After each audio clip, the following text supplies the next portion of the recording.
You know, we're talking about love out of 1 Corinthians 13 and Romans 12. And the reason we are is because we're at a place in a battle that we need to win. Let's make sure we understand what win means, though. Win doesn't necessarily mean we're going to take our country back. Win doesn't necessarily mean that we're going to win the next election. In God's economy, when God talks about overcoming, He's not talking about overcoming politically. He's talking about overcoming in your own spirit and heart. Overcoming your own human nature. Overcoming your own tendency to be selfish and self-centered. And that's what we are. We may not be much, but we're all we think about, right? Jesus' teaching in ways are strange to the average guy. They seem illogical, impractical, foolish, even wrong. His teachings seem unfair and unjust. They don't leave room for my own feelings and my own rights, my own expectations, my own preferences, my own sense of justice and fairness. We talk about the hard words of Jesus. Listen to this. I say to you, don't resist the evil person. But count it all joy when troubles, trials, and hardship of any kind come your way.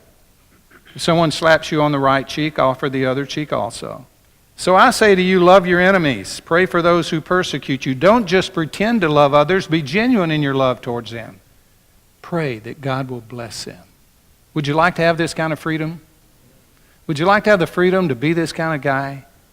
You can. But how do you get there and you're feeling walked on and you're feeling taken advantage of and you're feeling foolish and like you're a coward and not really a man? You need to change your clothes.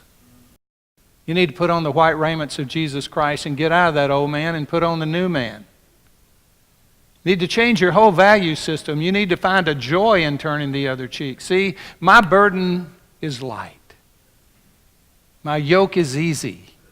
For the guy who surrendered his right to himself. If you have not done that, Jesus is a hard taskmaster. I've talked with guys before, and when we've talked about whatever issue they're going through, usually with another person, their wife or their boss or their friend or their neighbor. And so I'll just say, well, let's just look at what Jesus had to say about that. Just hold up the standard. Look, if you don't want to do a lot of counseling, just give people biblical counseling to what they're supposed to do in the circumstance they're in. They've been mistreated, they've been betrayed, neglected, cheated, and just say, well, let's just see what Jesus had to say. That's a standard that many are not willing to abide by.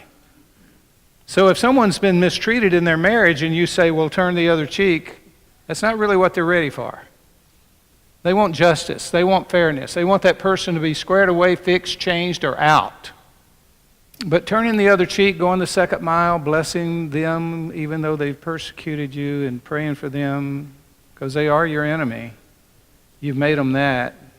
And praying for them instead of criticizing them. There's a very few people, quite honestly, I think, that show up for that kind of duty. See, Jesus sees the big picture. When Jesus was in Gethsemane, if he was just looking narrowly, singularly focused on himself, he would have never come out of Gethsemane and gone to the cross. But he had a bigger picture than that. He saw a bigger view of that. We talked about perspective last week. He had a perspective of the whole thing that God was doing. He saw what God was doing. He saw the hand of God. We got too many narrowly focused, self-focused, inward eyeball people right now that call themselves Christians who can't see the big picture, who don't see what God is doing in this situation, in this circumstance, in this nation, in the world today. If you like this message and you'd like to see the full sermon, you can find it on our Vimeo channel. Link is in the description. A Ministry to Men is an online ministry of Influencers West. You can find us on Facebook, Twitter, or go to our website to sign up for our weekly podcast. If you'd like to see more M2M short videos like this, click on any of the video thumbnails to see more. And to be notified when a new M2M video is up, why not subscribe? We upload new videos every Tuesdays and Thursdays. Thank you for watching, and God bless you.